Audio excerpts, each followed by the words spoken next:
Yo, what you saying? Welcome back to ISOJ. Another day of the playoffs are behind us. I didn't watch both games, and I only have notes for the Cavs and Pacers series, but to be honest, I think that's the more entertaining one, so we'll go with that. Regardless, the Golden State Warriors beat the Minnesota Timberwolves 99-88. Stephen Curry might be injured, we don't know. He was clutching his hamstring last night. He ended up with 13 points in 12 minutes, which I think is very Steph Curry of him.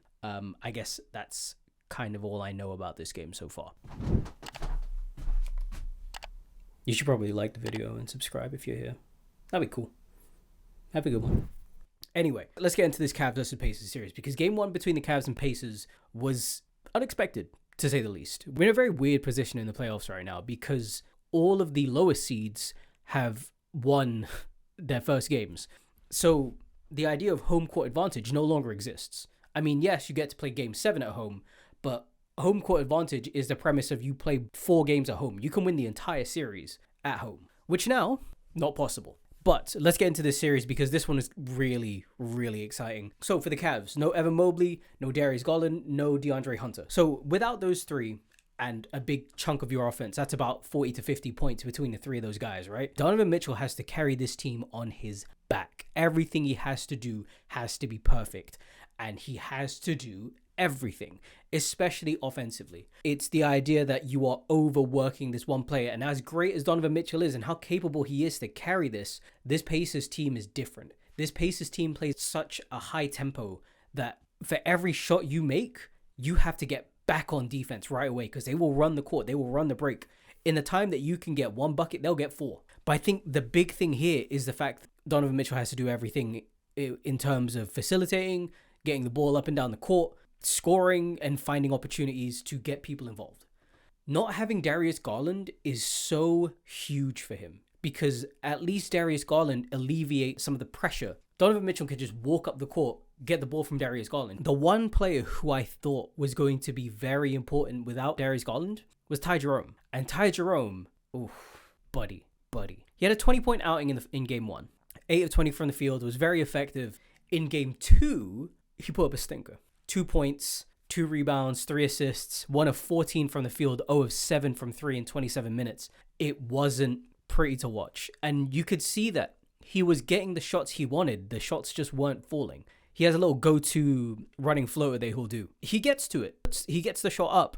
It just doesn't go back down. So, again, I don't know if this is a problem for the whole series. I don't know if this is Ty Jerome being exposed by having to be a bit more of an offensive hub for this team. Donovan Mitchell can carry the load.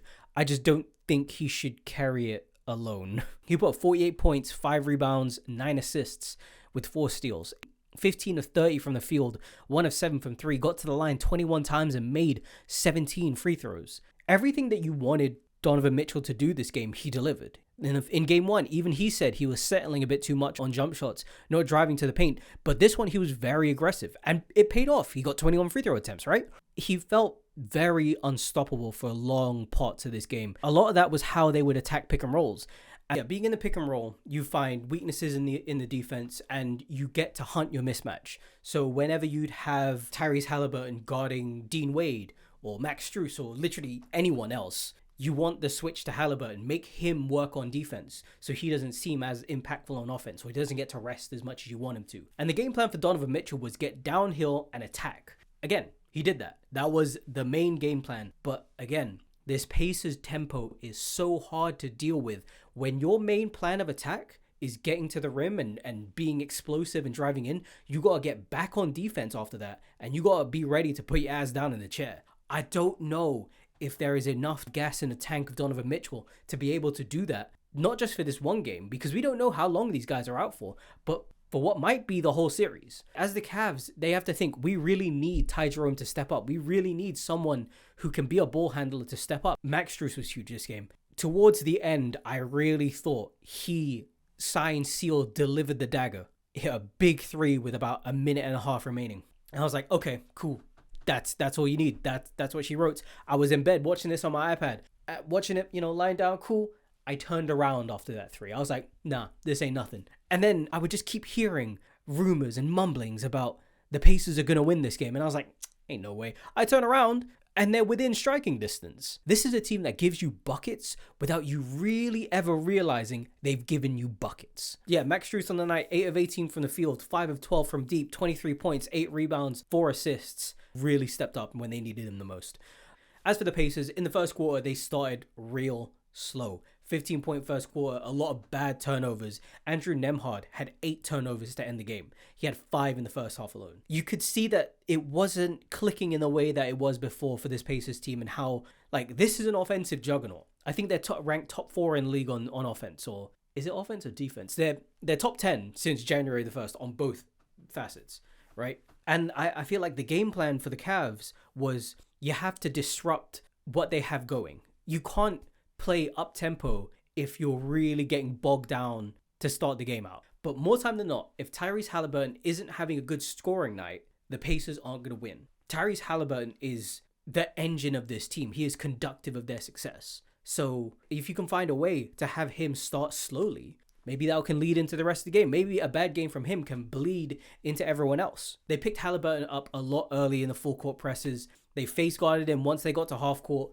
ended up with 4 shots, made 3 of them, and the Cavs really made sure to limit the paint touches, because that's kind of what killed them in game 1. The Cavs ended the first half with 7 offensive rebounds. The Pacers had 13 turnovers in the first half. It was a bit sloppy from the Pacers to begin with, but they did keep it close. I did see the lead balloon at certain points, and I was like, ooh, this one's looking like a blowout. The Pacers just kept chipping away. They kept fighting. They know, like, this team just knows that no lead is truly out of reach.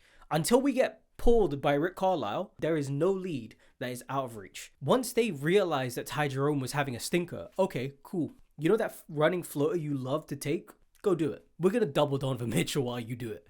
They never paid for the price. They never paid for it. It was fine. Cool.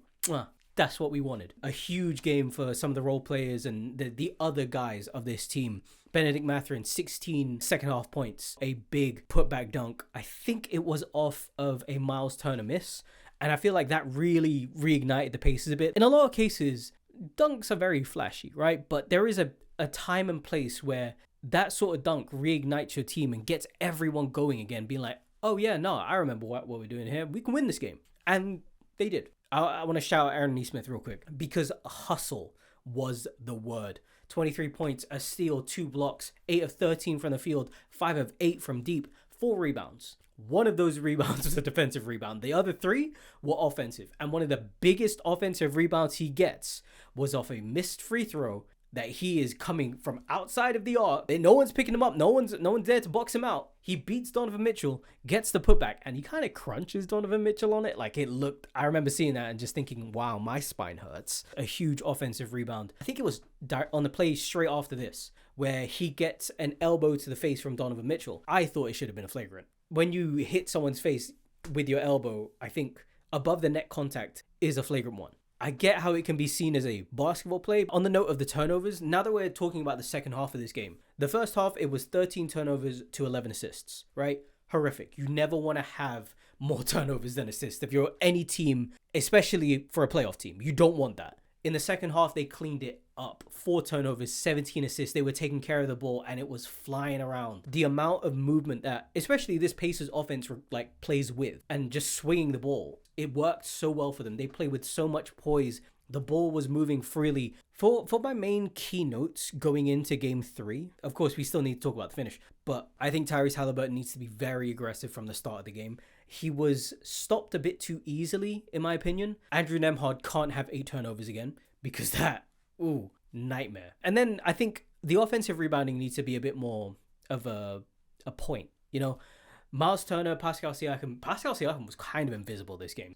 I don't think they called upon Pascal to save the Pacers. It wasn't his job. He was just kind of there doing his thing, being effective, but not in the way that you'd want him to usually be. Let's talk about the end of this game, because Tyrese Haliburton, oh my, makes the first free throw, 117, 119, misses the second on purpose. I don't know if it was on purpose, because his shot form is so awkward. I can't tell if he meant to miss that, but he missed it. I think Donovan Mitchell gets a hand on it, tips it over to Tyrese Haliburton. Tyrese Haliburton fumbles with the ball. For a second, I thought he was about to lose it. Regains composure, sees Ty Jerome on an island, says, I'm taking this guy to work. A little between the legs, step back 3, bang. game is over. Just to harp on Tyrese Haliburton a little bit more, he's 10 of 11 on shots to tie or take the lead in the last 2 minutes in games this year.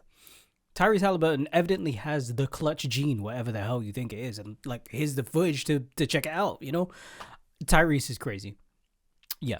Overrated my ass, man. Who the hell?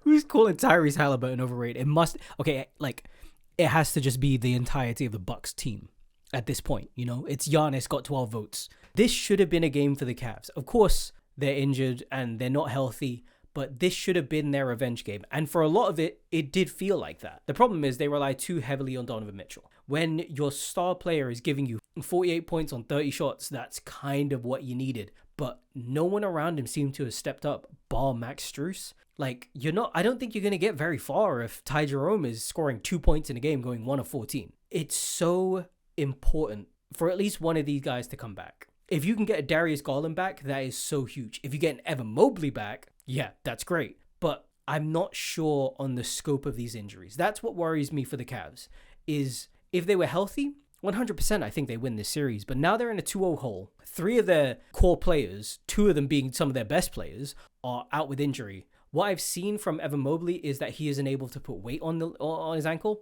So I don't know where we are with that. I don't know if he's going to be cleared for game 3. I saw rumors of Donovan Mitchell saying, fuck, it's my calf. That might show he was playing with a calf strain. And that was like, he was asked after the game, will you be okay for game 3? And he was like, yeah, I'll be there. But to what capacity? How much can you push yourself before we start getting a bit worried on the state of the Cavs? Because at this point, either you need some of those 3 to come back or you need someone else to step up. Anyway, I guess that's it. I don't really have much to say on the Warriors game. It was on too late, and I to be honest, I don't really have the time today to watch it again. But yeah, thank you for watching. I appreciate you. Hope you have a good day. Take good care of yourself where you are. If you like the video, go ahead and leave it a like. Subscription always goes a long way. We hit 100 again because one of you unsubscribed. I don't know who it is, but one of you did. Anyway, I hope you have